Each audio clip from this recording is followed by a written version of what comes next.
찬송가 302장 부르고 목요일 아침 기도 시작하겠습니다. 찬송가 302장입니다. 내 주 하나님 넓고 큰 은혜는 302장입니다.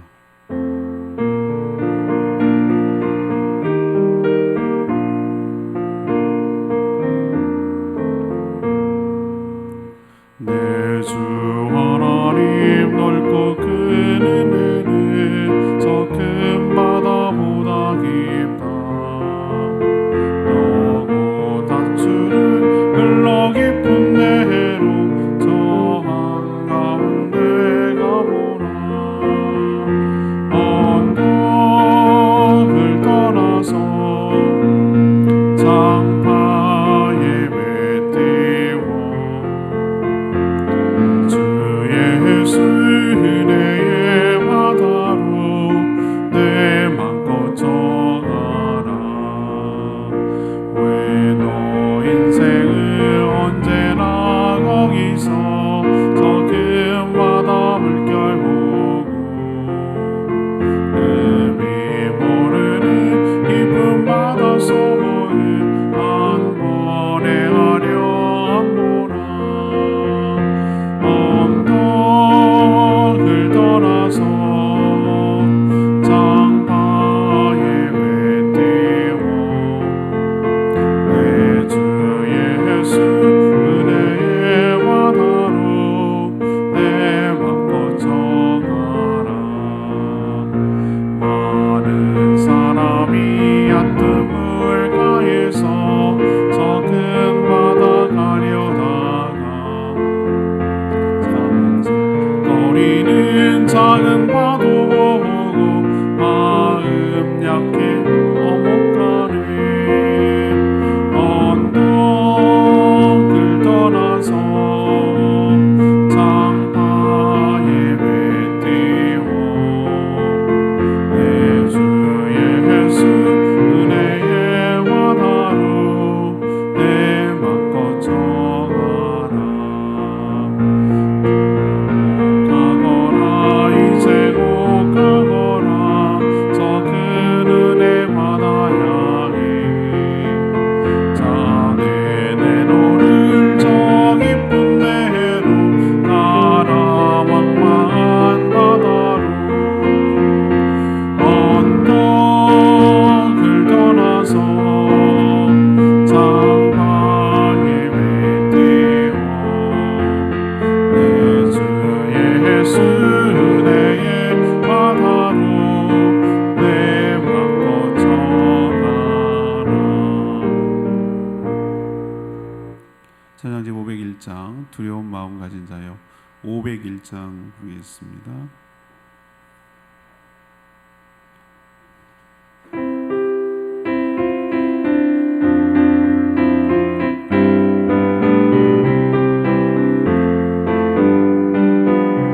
두려운 마음 가진 자여 두려운 마음 가진 자여 놀라지 말라. 주 너의 하나님 강한 손으로 주 이름 부를 때에 주님 구하시니 주 오셔서 구하시니 주 오셔서 구원하시니 약한 자들에게 강한 능력으로 주 오셔서 구원하시니 주 오셔서 구하시니 주 오셔서 구원하시니 눈을 들어보라 회복의 능력을 주 오셔서 구원하시니. 다시 한번 해서 두려운 마음 가진 자예요 두려운 마음 가진 자여 놀라지 말라. 주 너의 하나님 강한 손으로 주 이름 부를 때에 주님 구하시니 주 오셔서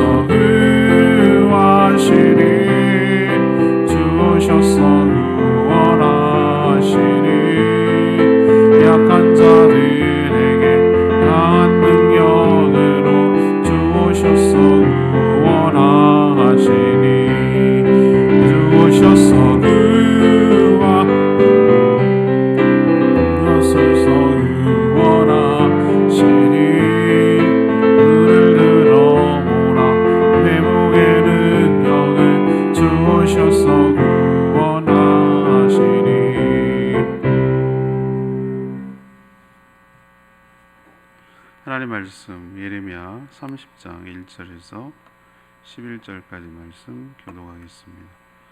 구약 성경 1098쪽입니다. 예레미야 30장 1절에서 11절입니다. 오늘은 8월 21자 본문입니다. 8월 21자 본문 예레미야 30장 1절에서 11절까지 말씀 교독하겠습니다. 여호와께로부터 말씀이 예레미야에게 임하여 이르시니라. 이스라엘의 하나님 여호와께서 이와 같이 말씀하여 이르시기를 내가 내게 일러준 모든 말을 책에 기록하라. 여호와의 말씀이니라. 보라, 내가 내 백성 이스라엘과 유다의 포로를 돌아가게 할 날이 오리니 내가 그들을 그 조상들에게 준 땅으로 돌아오게 할 것이니 그들이 그 땅을 차지하리라. 여호와께서 말씀하시니라. 여호와께서 이스라엘과 유다에 대하여 하신 말씀이 이러하니라. 여호와께서 이와 같이 말씀하시되 우리가 무서워 떠는 자의 소리를 들으니 두려우며 평안함이 아니로다. 너희는 자식을 해산하는 남자가 있는가 물어보라. 어찌하여 모든 남자가 해산하는 여자같이 손을 자기 허리에 대고 모든 얼굴이 겁에 질려 새파래졌는가. 슬프다 그날이여. 그와 같이 엄청난 날이 없으리라. 그날은 야곱의 환난의 때가 되미로다. 그러나 그가 환난에서 구하여 냄을 얻으리로다.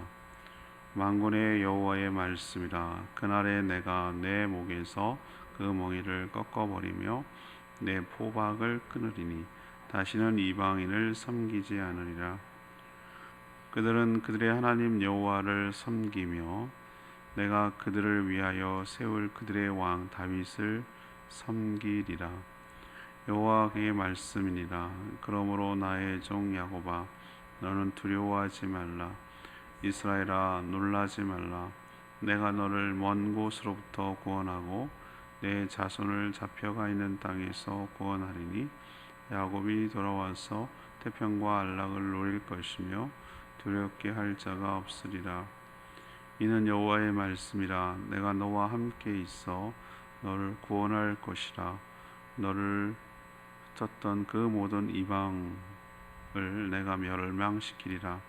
그럴지라도 너만은 멸망시키지 아니하리라. 그러나 내가 법에 따라 너를 징계할 것이요 결코 무죄한 자로만 여기지 아니하리라. 아멘. 하나님은 이스라엘 백성들이 포로에서 귀환하게 될 것이라고 예언하고 또 이것을 기록하라고 하셨습니다.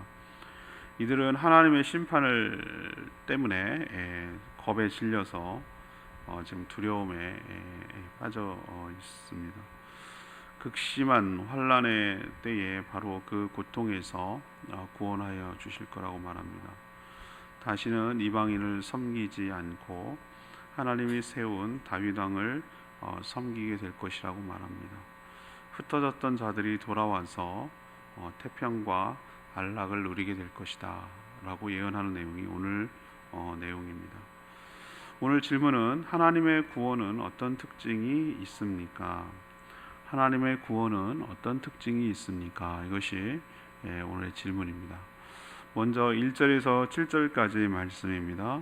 극심한 환난의 때에 극적으로 구원하시는 그런 특징이 있습니다.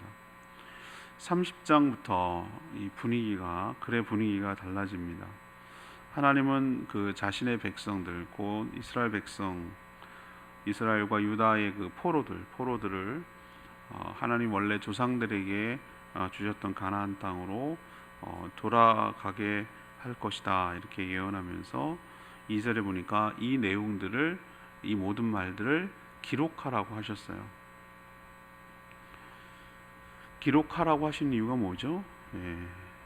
보증을 위해서 확실하게 해두려고 하는 것이죠.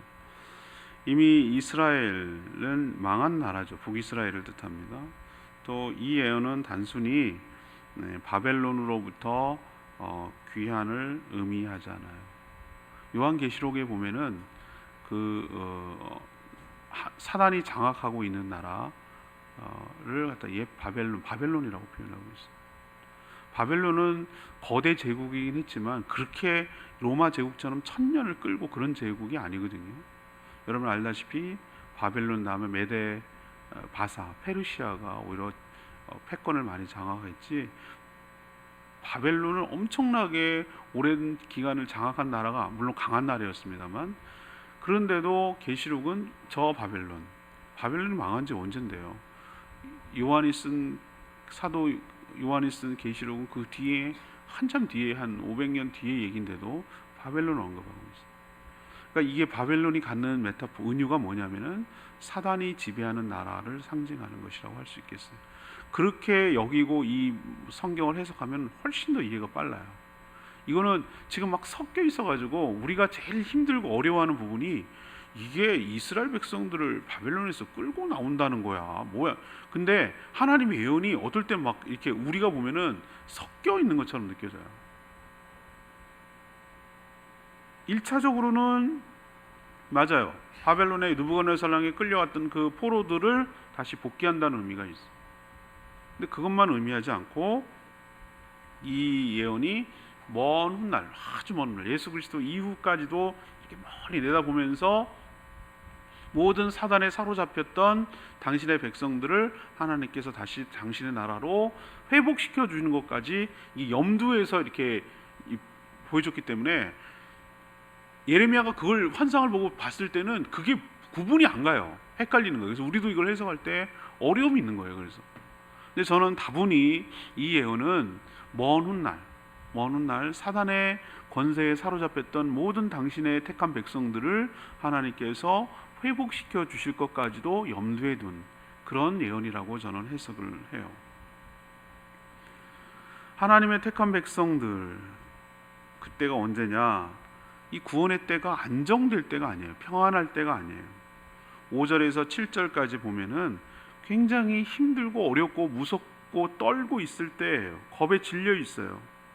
하나님의 택한 백성들이 두려움에 떨고 평안이 아니라고 그랬어요. 남자가 해산하지도 않는데 마치 해산하는 여자의 두려움처럼 벌벌 떨며 자기의 손을 허리에다 대고 얼굴이 겁에 질려서 새파래져 있는, 얼마나 환난과 핍박이 많으면은 이렇게 어려움이 있겠어요.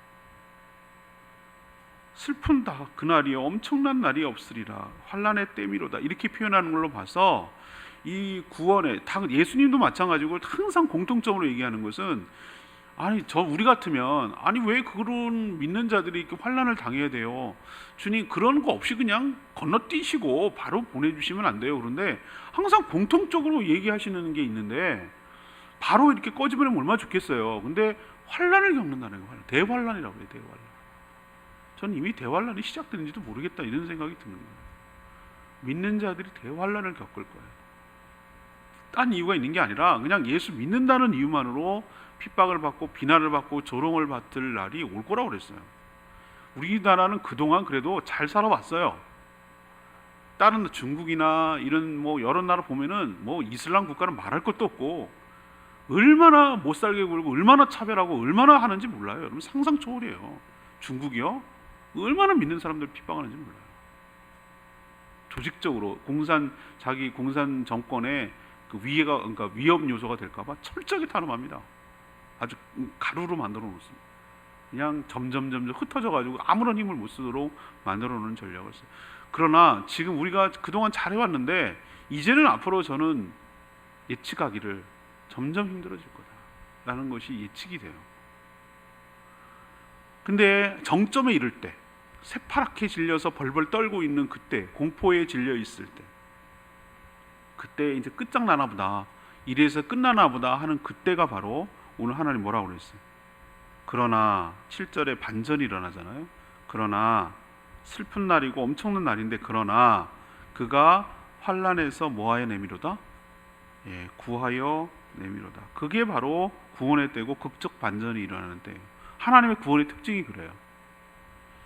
하나님은 이방 나라 곧 사단의 권세에 눌려 신음하는 바벨론에 사로잡혀 살아가는 이 사람들, 당신의 택한 백성들을 끄집어내시는데, 그 고통과 신음 가운데 두려워하고 벌벌 떨 그때에 구원의 은총을 베풀어 주실 거라고 오늘 얘기하고 있어요. 그래서 이것을 갖다가 확실하게 해두려고 아까 말했듯이 기록하라고, 이걸 이루시는지 안 이루시는지 보라고, 보증의 의미로서 기록하라고 말하고 있어요. 이처럼 하나님께서 우리가 죽도록 내버려 두시지 않고 완전히 끝나도록 버려두시지 않고, 분명 우리가 환난과 어려움을 당해서 정말 벌벌 떠고 두려운 가운데 있게 됐지만 하나님께서 반전시키셔서 그 환난에서 건져주시고 구원하여 주실 줄로 믿습니다. 이게 바로 구원의 특징이에요. 두 번째 특징은 8절에서 9절까지 말씀인데요, 예수 그리스도를 왕으로 세워 다스리게 하는, 이게 하나님의 구원의 특징이에요. 하나님이 하시는 예언은 당장 일어날 바벨론 귀환만을 의미하는 것이 아니라는 결정적인 증거가 있어요. 제가 그렇게 이 본문을 해석한 이유가 있다는 거죠. 하나님은 하나님의 백성들 가운데 이 멍에라고 그랬죠. 목에 매어 있는 멍에는 그 지배와 통치를 상징하는 거라고 그랬어요. 소를 이렇게 하는 것처럼 그거를 꺾어버리고 모든 포박이라는 건 묶어두는 거잖아요. 포박에서 끊을 것이고 다시는 이방인을 섬기지 않을 것이라고 8절에 그렇게 약속하셨어요. 여기까지는 바벨론으로부터 구원해 내시는 것으로 이해할 수 있어요. 그렇죠?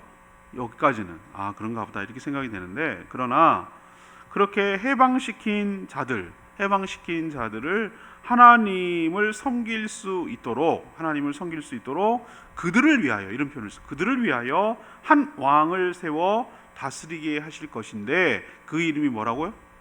다윗이라고 표현하고 있어요. 당시 시점으로 따져도 다윗은 몇 년 전 사람이냐면 500년 전 사람이에요. 500년. 조선 말이라고 하면 조선 초 사람이라고 할 수 있는 그 정도 갭이란 말이에요. 지금 유다가 망했는데 588년에 568년에 망했는데 그 전 거슬러 올라가면 기원전 1000년 사람이 다윗이거든요. 500년의 갭이 있어요. 그러면 다윗의 후손을 다시 또 왕으로 세워서 한다는 얘기인가?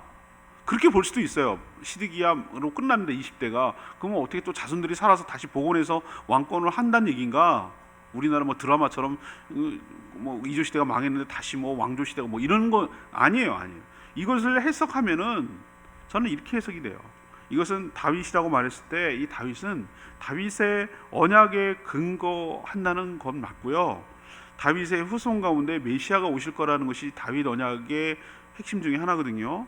그래서 그가 나와서 그들을 보호하며 다스릴 것이라는 내용이 들어있어요. 다윗과 맺은 언약 중에. 그렇다면 이방 나라와 이방인은 이 바벨론만 의미하는 것이 아니라 하나님의 백성을 잡아 부리던 사단과 그의 나라를 뜻하는 줄로 압니다. 그래서 하나님께서 마지막 구원을 어떻게 하시는가? 한 왕을 세워서 그 바벨론이라는 나라로부터 해방시켜가지고 당신 택한 백성들을 다 해방시켜서 한 왕을 세워 다스리게 하실 거라고 하는데 그 왕이 바로 예수 그리스도, 다윗의 후손으로 오시겠다는 예수 그리스도를 통치자로 세워서 그 택한 백성들을 다스리고 보호하고 인도하고 이끌어가게 되실 줄로 믿습니다. 이게 바로 하나님이 하시는 구원의 계획이란 말이에요. 지금 그것이 하나 둘씩 착착 진행되어 가고 있고, 세계 곳곳에 국경이 있지만 예수 믿는 사람들은 그걸 초월해요. 다 언어도 다르고 그런데 모여놓으면은 다 주님을 찬양하고 예수 그리스도를 전하고 예수 그리스도를 찬양합니다. 그분의 지배와 통치를 받습니다. 그분이 보호해 주시고 그분이 이끌어 가십니다. 그게 바로 우리 눈에 국경 없고 우리가 생각하는 백성 이런 개념은 없지만 하나님의 나라가 분명히 지배한다는 거예요. 통치한다는 거죠. 그분이, 예수 그리스도가. 정말 다 공통점이 있고 금방 형제자매가 될 수 있는 이유가 뭡니까? 예수 그리스도를 정점으로 하기 때문에, 그분을 왕으로 섬기기 때문에, 모두 다 그의 통치를 받기 때문에 가능한 얘기거든요. 그래서 하나님은 그 계획대로 지금 실천하고 계시고 그것이 지금 실현되고 있다는 것을 우리에게 보여주는 거예요. 하나님께서 예수 그리스도를 왕으로 세워 우리를 구원하시고 다스리게 하신다. 이게 바로 하나님이 계획하신 구원의 두 번째 특징인 줄로 압니다. 세 번째는 10절에서 11절까지 말씀인데요, 원수를 멸하여 태평과 안락을 주신다는 겁니다. 10절 보니까 하나님은 구원을 받게 될 그 백성들을 향해서 이제는 뭐 하지 마라? 두려워하지 마라. 그리고 놀라지 말라. 이렇게 말씀하세요. 먼 곳으로부터 구원하고 잡혀가 있는 땅으로부터 구원할 것이기 때문에 그래요. 이 땅은 바벨론만 의미하는 것이 아니라 심리적 거리, 관계적 거리를 말하는 겁니다. 사탄에 사로잡혀서 하나님과 멀어진 상태, 하나님과 가까워지지 않은 상태, 그것을 되돌려서 친밀한 상태로 돌려놓겠다는 거예요. 그러니 두려워하지 말고 놀라지 말라고 말씀하고 있는 겁니다. 하나님은 그들이 다시 돌아오게 할 뿐만 아니라 무엇을 누리게 하겠다? 복을 내려서 태평과 안락을 누리도록 복을 주실 거라고 약속하고 있어요. 다시는 두렵게 할 자가 없도록 모든 원수들을 멸망시킬 것이라고 말씀하고 있어요. 그들과 함께 있을 것이며 다시는 멸망시키는 일이 없을 것이라고도 약속하고 있어요. 우리를 두렵게 하고 놀라게 만들었던 모든 원수들을 다 심판하여 멸망시킴으로 하나님이 주시는 평강을 누리게 할 것이라고 약속하고 있어요. 우리가 사단에서 완전히 해방될 날이 점차 다가오고 있고, 우리가 누리게 될 안식과 평안과 축복이 얼마나 구체적이고 안정적인지를 우리에게 묘사하고 있어요. 하나님이 만드실 최종 구원의 모습은 바로 이런 모습이 될 줄로 믿습니다. 이것이 바로 하나님이 꿈꾸시고 계획하시는 구원의 특징이에요. 레마의 말씀 11절 말씀. 그러나 내가 법에 따라 너를 징계할 것이요. 하나님이 앞에서 그럴지라도 너만은 멸망시키지 아니하리라 이런 표현을 썼지만, 그러나 내가 법에 따라 너를 징계할 것이요 결코 무죄한 자로만 여기지 아니하리라. 구원을 받는다고 해서 그들이 지은 죄까지 그냥 없던 것이 되는 것은 아니에요. 여러분들 자꾸 한 번만 봐줘, 그냥 없던 걸로 해줘, 자꾸 우리는 그거에 익숙하거든요. 그렇게 만약에 너무 그렇게 하면 값싼 은혜가 되는 거예요. 귀한 줄 모르는 거예요. 얼마나 값지불을 했는지 하나님의 은혜와 사랑이 더 크게 다가오지 않아요. 그냥 너 싸구려 복음이 되는 거예요. 싸구려 복음. 하나님은 공의의 하나님이신 줄 믿습니다. 그냥 죄가 없는 걸로 퉁칠 수가 없는 분이에요. 그렇게 스스로가 할 수가 없어요. 없다고요. 그게 안 되는 분이에요. 그분은 빛 가운데 어둠이 있을 수가 없잖아요. 빛은 그냥 화는 빛이잖아요. 빛과 어둠이 어떻게 공존하겠어요? 그것처럼 공의의 하나님을 공의의 하나님이 아니라고 말할 수가 없는 거예요. 그분은 원래 그런 분이에요. 죄가 요만큼도 용납이 될 수가 없는 거예요. 죄가 그냥 없던 걸로 될 수 없는 분이에요. 이게 전 여기서 확연하게 나타난다고 생각해요. 앞에서 보면 너무 환상적이에요. 하나님이 구원해 주시고 바벨론을 해주시고 태평을 주시고 안락을 주시고 놀라지 않게 해주시고 극적인 순간에 다 좋은 얘기 하잖아요. 근데 11절의 끝에 딱 걸려있는 게 보여요. 그렇지만 법에 따라 너를 징계할 것이고 결코 무죄한 자로만 여기지 아니하리라. 이 말을 왜 하셨습니까? 구원받은 성도 역시 죄를 지을 경우 거기에 상응하는 징계를 내리실 수 있다는 거예요. 그래야 같은 죄를 반복하지 않고 더 거룩한 삶을 살며 사죄의 은총에 감사하게 되기 때문에 그래요. 그러나 그러니까 구원파의 교리는 잘못된 거예요. 한번 구원을 받으면 다시 회개하고 그러면은 완전하게 구원을 못 받은 것처럼 여겨지니까 회개할 필요가 없다라고 말하는 논리는 그럴듯해 보이나 굉장히 위험해요. 그리고 성경적이지도 않아요. 오늘 이렇게 구원에 대해서 얘기하시면서 그냥 없던 걸로 되지 않는다, 무죄한 자로 그냥 여기지 않을 것이다, 우리가 철저하게 하나님께 회개하고 그래야 그리스도의 보혈로 우리가 덮여지고 그래야 우리가 용서를 받고 회복될 줄로 압니다. 없던 걸로 해주세요, 그게 안 된단 말이에요. 그러니까 하나님의 기억에서 사라지게 하려면 하나님 스스로 기억에서 사라지게 하겠다고 스스로 자기에게 걸어놨거든요, 그 법을. 그러니까 본인이 하신 말씀이니까 본인이 지켜야 돼요. 하나님의 계획에서 사라졌으면 죄의 실체가 있다 하더라도 없는 거가 되는 거예요. 아무리 죄를 졌어도 재판관이 없어, 죄 없어 그러면 없는 거예요. 표현이 뭐하지만 하나님이 기억에서 사라지면 죄는 없는 거예요. 근데 그 죄를 사라지게 하는 유일한 방법은 우리가 예수 그리스도의 이름으로 용서를 구하고 회개할 때 그 죄가 사라지게 될 줄로 믿습니다. 그러나 회개하지 않으면 이거 그대로 남아요. 법에 따라 징계할 것이고 무죄한 자로 여기지 아니하리라. 이 말이 걸리는 거예요. 그러니까 우리가 회개가 얼마나 중요한지 여러분 깨달으시고 하나님 앞에 온전히 회복함으로 살아가는 저희들 되기를 원합니다. 오늘 질문은 뭐였어요? 하나님께서 베풀어 주신 구원의 특징은 무엇입니까? 이거예요. 이게 그때 당시만 하는 얘기가 아니라고 제가 말씀드렸어요. 그 얘기를 할 거면 뭐하러 다윗의 한 왕 세우고 뭐 이런 얘기를 할 필요 없어요. 이 바벨론이라는 것은 그러니까 신약과 구약이 서로 보완해 가지고 함께 조명해서 풍성하게 해석할 수 있도록 같이 가져야 되는 거예요. 여기만 따로 가면 안 되고요, 신약만 따로 가면 안 돼요. 이게 서로 보완되는 거거든요. 구약이 어떻게 신약으로 성취되었는지를 볼 수 있어야 돼요. 조명하고 서로 이 크로스에서 맞춰가야 되는 거예요. 서로 조명해서 보완을 해서 풍성하게 만들어야 되는데, 이 본문은 1차적으로는 바벨론에서 돌아오게 할 거를 예언하는 얘기지만 그것만 국한하는 것이 아니고 먼 훗날 사단의 왕국으로부터, 사단의 지배로 통치로부터 벗어나서 해방돼서 하나님의 나라로 되돌아오게 될 하나님의 택한 백성, 영적 아브라함의 자손인 모든 성도들까지 염두에 둔 말씀으로 해석을 해야 돼요. 그렇게 보면 이게 풍성해지고 이해가 잘 돼요. 첫 번째, 극심한 환난, 벌벌 떨고 두려움에, 무서움에 벌벌 떨고 이제는 끝장인가 보다, 이제는 죽었나 보다, 이제는 마지막인가 보다 할 극심한 환난의 그때에 하나님께서 극적으로 건져주시고 회복시켜 주실 줄로 믿습니다. 아직 우리는 극한까지 안 갔어요. 이제 조짐이 보여요. 우리는 정말 차별보호법에 따라서 우리는 보호를 받아야 될지도 몰라요. 기독교라는 이름으로 차별하지 않는다라는 보호 속에 우리가 들어가야 될지도 모른다고. 점점 그럴지도 몰라요. 두 번째는 그렇지만 누구의 통치를 받게 한다? 예수 그리스도의 왕되심, 그리고 그분의 통치를 통하여 우리를 보호하시고 인도해 가실 줄로 믿습니다. 구원의 완성을 이루실 거예요. 세 번째는 무엇입니까? 그 모든 원수로부터 구해내시고 원수를 멸하시고 우리에게 진정한 태평과 안식과 안락을 우리에게 허락하여 주실 줄로 믿습니다.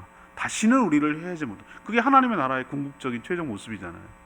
이것을 바라보시고 지금은 비록 힘들고 어렵지만 믿음으로 살아 구원의 끝 모습을 누리는 저와 여러분 되기를 원합니다. 찬양지 501장 부르고 기도하도록 하겠습니다. 찬양지 501장입니다. 두려운 마음 가진 자여 놀라지 마라. 오늘 말씀 나오죠. 두려워하지 말라, 놀라지 말라. 주 오셔서 구원하시리, 주 오셔서 구원하시리. 두려운 마음 가진 자여, 두려운 마음 가진 자여 놀라지 말라. 주 너의 하나님 강한 손으로 주 이름 부를 때에 주님 구하시니, 주 오셔서 구하시니, 주 오셔서 구원하시니, 약한 자들에게 강한 능력으로 주 오셔서 구원하시니, 주 오셔서 구하시니, 주 오셔서 구원하시니, 눈을 들어보라 회복의 능력, 주 오셔서 구원하시니. 주님께서 오셔서 우리를 구원하여 주실 줄로 믿습니다. 두려워 말고 놀라지 말고, 환난의 때가 극심해지겠지만 우리가 완전히 망하고 멸하지 아니하고 모든 악한 원수로부터 우리를 해방시켜 주시고 안락과 태평을 허락하여 주실 줄로 믿습니다. 이 구원의 완성을 믿고 믿음으로 끝까지 인내하며 살아가는 저희들 되게 해달라고 주여 외치며 기도하겠습니다. 주여 하나님, 두려운 마음 가진 자여 놀라지 말라. 주 너의 하나님 강한 손으로 주 이름 부를 때에 주님 구하시니, 주 오셔서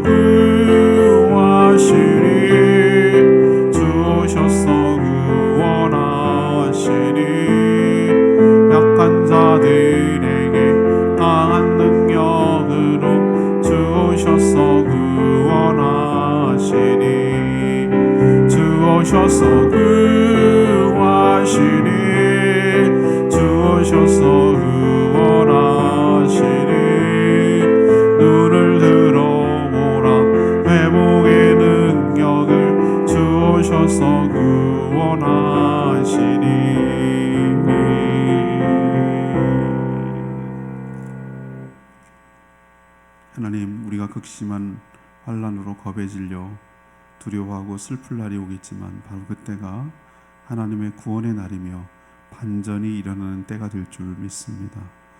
우리를 사단의 권세에서 해방시켜 하나님의 나라로 돌아오도록 구원의 은총을 베풀어 주실 줄 믿습니다. 예수 그리스도를 이 땅에 보내주셔서 친히 왕으로 다스려 주셔서 우리를 보호해 주실 줄 믿습니다. 우리에게 하늘의 태평과 안락을 누리도록 은혜를 베풀어 주실 줄 믿습니다. 구원의 최종 완성까지 공의의 하나님을 의식하며 죄를 멀리하며 즉각 회개하며 용서받고 거룩하게 살게 하여 주시옵소서. 오늘도 하나님의 은혜 가운데 살기를 원합니다. 무더위 가운데 힘들게 살아가는 분들 긍휼히 여겨주시고, 또 우리가 무엇을 해야 될지 하나님의 뜻을 잘 분별하게 하여 주시고, 정말 이 나라와 이 민족과 조국의 교회들을 위하여 간절히 기도하는 저희들 되게 하여 주시고, 이 모든 사태 속에서 하나님의 뜻이 무엇인지를 분별하며 이 질병이 속히 물러가도록 은혜를 베풀어 주시옵소서. 주님께 모든 것 맡기옵고 예수 그리스도의 이름으로 축복하며 기도합니다. 아멘. 오늘 하루도 주님의 은혜 가운데 살기를 축복합니다. 충분히 기도하고 하루 시작하겠습니다.